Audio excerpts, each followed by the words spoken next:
was speaking at a university a number of years ago in Waterloo, the University of Waterloo. And I did a talk one night on, is it reasonable to believe in God? And went through my talk, and afterwards students came up and we had some good discussion. And a really nice young man, he had a German accent, he was from Germany, and he was doing a master's in it was either astrophysics or particle physics. Whatever it was something that I couldn't even ask him an intelligent question about. He came up to me and said, I really enjoyed your talk. He said, I'm not a Christian. He said, I don't mind the idea. He says, I'm open to the idea of God. But you need to understand something. I was raised, the way my parents raised me, they raised me to think scientifically. That I need evidence in order to believe something. I have to see it. I have to prove it scientifically. And that's my problem, is I can't prove God through science because I can't believe anything unless I can prove it scientifically. And so for this young man, his ultimate foundation for what he could really know was science. And he was just raised that way. And of course, even in our culture, I'm not sure anyone would say that strictly, but certainly in our culture, science is kind of put forward as a foundation of knowledge that's just a lot more secure than pretty much any other foundation. And it's often set in contradistinction or in opposition to faith. But that was this young man's foundation, was science. What I said to him in response was, because I certainly could not, I'm not a scientist, and so maybe my knee-jerk response would have been, I wish I could come up with some scientific evidence for God, right? And there's lots of good scientific, apologetic kind of material out there. But that's not I'm not a trained scientist. I love that stuff, and I've read lots of it.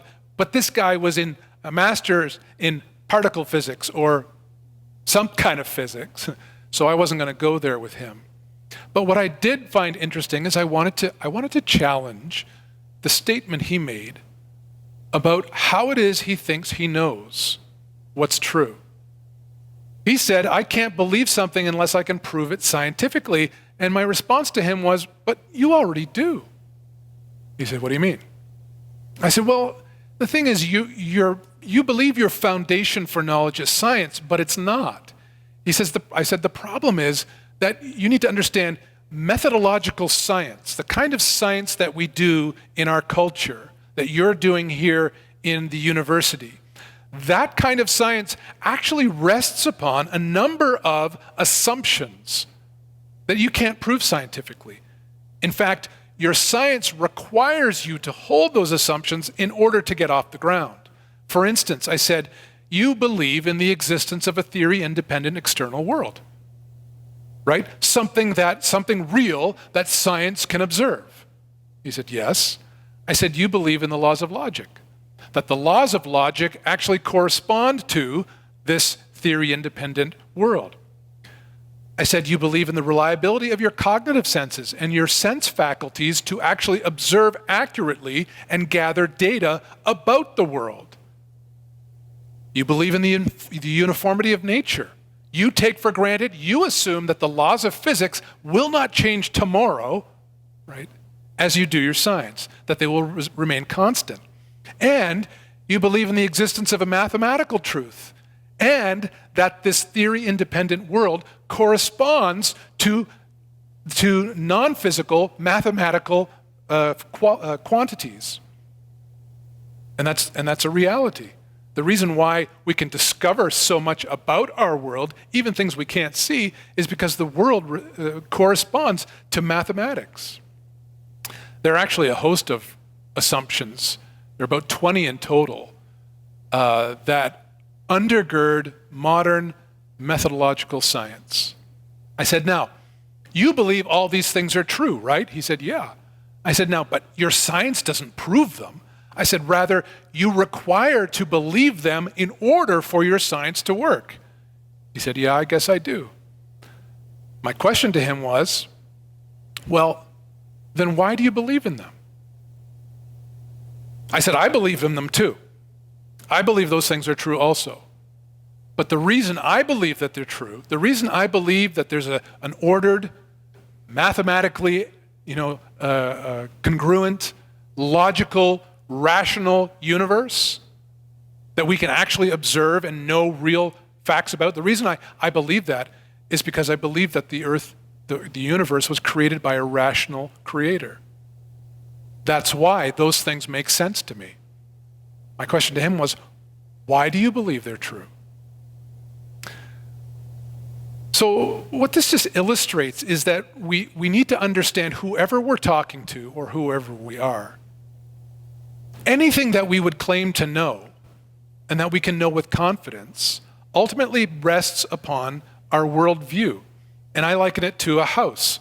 If a house is the knowledge that we have, the walls, the roof, are the things that we know, then our worldview is the foundation. It's the thing that the house rests upon.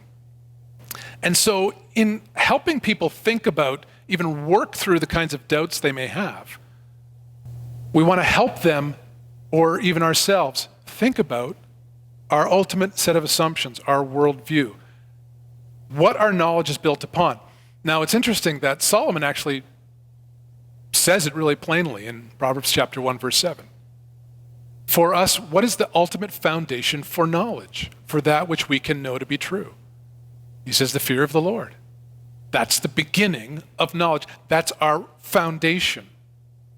My question to my friend was, what's the foundation? What's the underlying reason? What's your ultimate starting point for holding not only those assumptions, but those assumptions are true by which you can do your science? And his response, I'll never forget it. He was such a nice guy. I wish I could have gotten to know him. His response was so honest. He said, you know what? I don't know. I guess I've never really thought about it. And that was honest. He hadn't thought about it. I never saw him again. I never got to talk to him again. I still pray for him from time to time.